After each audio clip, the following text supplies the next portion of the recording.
नमस्कार गाइस। दिल्ली हरियाणा के पास में एक छोटा सा गांव जिसमें एक डायन की चपेट में सारे गांव वाले कुछ इस तरीके से फंसे कि अगर मैं उसके बारे में आपको बताऊंगा तो आपका जो है दिमाग ही हिल जाए। और ऐसा मैं क्यों बोल रहा हूँ वो आपको आगे पता चलेगा, तो वीडियो को ना पूरी देख। तो उसी गांव में नीरज नाम का एक लड़का रहा करता था और उसकी एक किराने की दुकान थी। फैमिली में सिर्फ वही अकेला था, उसकी फैमिली में कोई भी नहीं था। एक दिन उस गांव का पटेल सारी पंचायत को लेकर नीरज के घर पे आता है और नीरज से आके ये बोलता है कि तेरी वजह से मेरी बेटी की मौत हो गई, तूने ही उस पर काला जादू किया और तेरे वजह से ही देख देख मेरी बेटी की मौत हो गई। अब जो नीरज था वो पूरी तरीके से सहम गया। उसे समझ नहीं आ रहा था कि जो पटेल साहब हैं वो उसके ऊपर ऐसा इल्जाम क्यों लगा रहे हैं। उसने जो है सारे गांव वालों के सामने हाथ जोड़ लिए, उनके पैर पकड़ लिए और उनके सामने रोते रोते बोला कि उसने ऐसा कुछ भी काम नहीं किया जिससे उसके ऊपर कोई भी इल्जाम लगे। और उस हिम्मत सिंह पटेल ने सारे गाँव वालों से ये बोला कि आज जो है इसको मार के ही दम लेना है। तो सबसे पहले जो डंडा मारा था वो हिम्मत सिंह ने नीरज को मारा था और उसके बाद सारे गाँव वालों ने नीरज को बहुत जोर से मारा और इतना मारने में नीरज की जो है वो मौत हो गई। अब सारे गांव वालों को जो है अफसोस हो रहा था कि उनने नीरज को क्यों मारा। उसी टाइम पे जो पटेल था हिम्मत सिंह, उसने ये बोला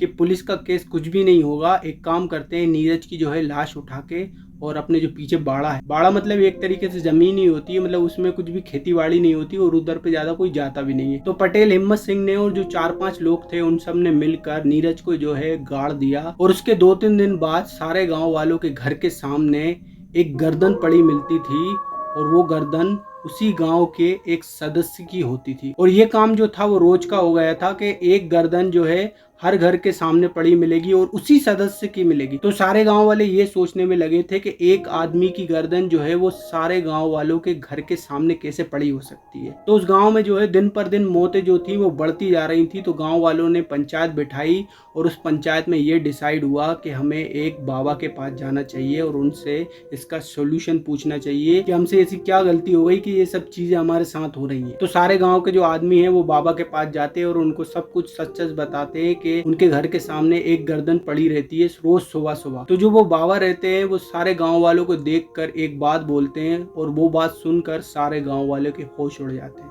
वो बाबा ये बोलते हैं कि तुम लोगों ने अभी 3-4 दिन पहले किसी को मारा था क्या? तो सारे गांव वाले एक दूसरे के साइड देखते हैं। तो जो बाबा रहते हैं वो ये बोलते हैं मैं किसी से नहीं बोलूंगा, तुम बोलो किसी को मारा था तुमने? तो जो पटेल हिम्मत सिंह रहता है वो आगे बढ़ के ये बोलता है कि हाँ हाँ बाबा, हमसे गलती हो गई, हमने गलती से एक नीरज नाम के लड़के को मार डाला और हम उस बात से बहुत शर्मिंदा है, तो हमें माफ कर दो। तो जो वो बाबा रहते हैं वो ये बोलते हैं कि तुमने एक निर्दोष को मारा है और उसने ऐसा कुछ भी काम नहीं किया था और तुमने उस पर एक गलत इल्जाम लगाया था और उसे मारा था। तो जो वो बाबा रहते हैं वो गाँव वालों को एक सिद्ध करके चंदन देते हैं और ये बोलते हैं कि तुम्हारे गाँव में यहाँ से एंट्री होती है, उस जगह पे इस चंदन को लगा देना और जिस जगह पे तुमने वो नीरज की लाश गाड़ी है उसके चारों तरफ भी ये चंदन लगा देना और उसके बाद से तुम्हें जो नीरज है वो परेशान नहीं करेगा। तो सारे गांव वालों को ये लगा कि चलो एक बात तो अच्छी हो गई कि हमें उस भूत से जो है वो छुटकारा मिल गया। और उसी रात को जो है वो बहुत तेज बारिश हो गई और उसके अगले सुबह जब लोग अपने अपने घरों के बाहर निकल रहे थे तो वो देख रहे थे कि वही गर्दन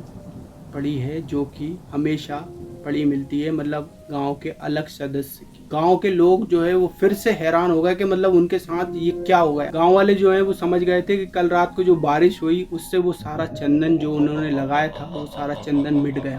अब सारे गांव वाले जो है वो फिर उन बाबा के पास जाते और उनसे जाके बोलते कि बाबा, आपने जो चंदन दिया था वो कल रात को बहुत जोर से बारिश हुई, उसमें वो सारा चंदन मिट गया। आप कुछ ऐसा परमानेंट सॉल्यूशन टाइप का बता दीजिए जिससे वो आत्मा जो है उससे हमें छुटकारा पड़ जाए। तो उन बाबा ने ये बोला कि उस आत्मा से बचने का एक साधन तो है लेकिन तुम शायद कर नहीं पाओगे। तो सारे गांव वालों ने ये बोला कि नहीं नहीं बाबा, आप बताओ तो हम तो करने के लिए तैयार हैं। तो वो बाबा ये बताते हैं कि जिस जगह पे तुमने वो बॉडी को गाड़ी है ना, उस जगह से वो बॉडी को निकालो और मेरे पास लेके आओ, उस बॉडी को जो है अपन जला देंगे तो वो आत्मा जो है वो अपने आप चली जाएगी। तो सारे गांव वाले जो है वो एक दूसरे के साइड देखते हैं। तो वो बाबा जो है वो पूछते हैं कि क्या हुआ, एक दूसरे के साइड क्यों देख रहे हो, कर तो लोगे ना? तो जो हिम्मत सिंह था, जो वहाँ का पटेल था, वो ये बोलता है कि बाबा, उसका धड़ी धड़ जो है वो वहाँ पे गड़ा है, उसका सर नहीं है वहाँ पे। तो बोलते हैं कि सर नहीं है मतलब?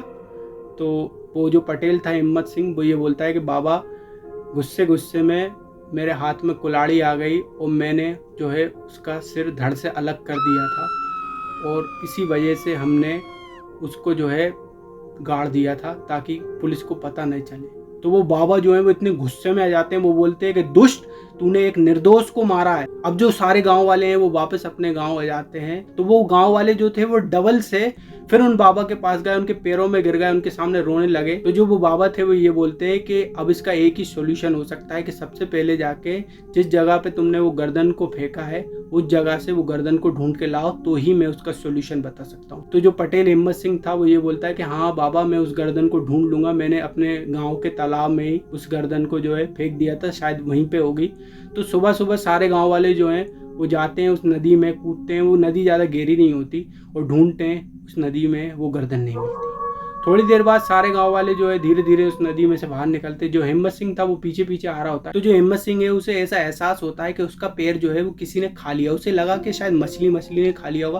तो उसने जैसे ही पैर उठाया तो वो देखता है कि नीरज की गर्दन जो है वो उसके पैर पे है और उसे एकदम से सारे गाँव वालों के सामने नदी की गहराई में खींच के ले गई। और करीब 15 मिनट के बाद जो पटेल था उसकी मौत हो जाती।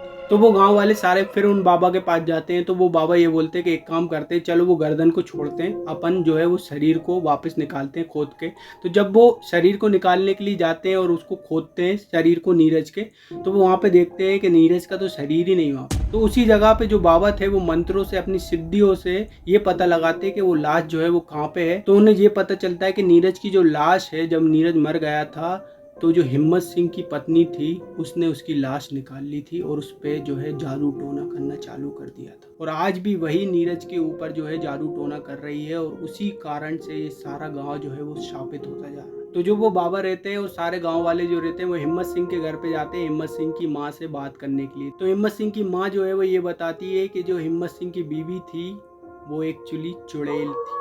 अक्सर जो चुड़ैल होती है उनके साथ ऐसा होता है कि अगर आप उनकी कुछ भी चीज़ रख लो और उन्हें वापस ना दो तो जब तक वो आपके पास ही रहती है, लेकिन अगर उनके पास उनकी वो चीज़ आ जाती है तो वो जो है गायब हो जाती है। तो हिम्मत सिंह की माँ जो है वो ये बताती है कि हिम्मत सिंह ये सोच रहा था कि सारे गांव वालों को जो है वो ये पता न चल जाए कि मेरी बीवी जो है वो गायब हो गई या भाग गई। लेकिन जो हिम्मत सिंह की बीवी थी उसने उसकी बेटी पे भी काला जादू कर दिया था, लेकिन उसने नीरज के ऊपर इल्जाम लगा दिया था ताकि उसकी बीवी के बारे में कोई भी ना पूछे, उसके ऊपर कोई भी इल्जाम ना लगे। और ये बात सुन के जो वो बाबा रहते हैं वो चले जाते हैं और उनके पीछे पीछे गांव के लोग भी उन्हें रोकने के लिए जाते हैं। तभी वो देखते हैं धड़ है वो हवा में उड़ रहा है और उसी धड़ के पीछे से जो है वो चुड़ैल निकलती है जो कि हिम्मत सिंह की पत्नी थी। सारे गांव वाले जो हैं देख के हैरान हो जाते हैं और उसी समय पे सारे गांव के जिन लोगों की मौतें हुई थी उनकी आत्माएं जो हैं वो डंडा पकड़ के खड़ी हैं और जिन लोगों ने नीरज को मारा था उन लोगों को वो सारी आत्माएं और वो नीरज जो था वो खुद मिलके उन सब लोगों को मारना शुरू कर दिया। और जो लोग निर्दोष थे वो निकल गए,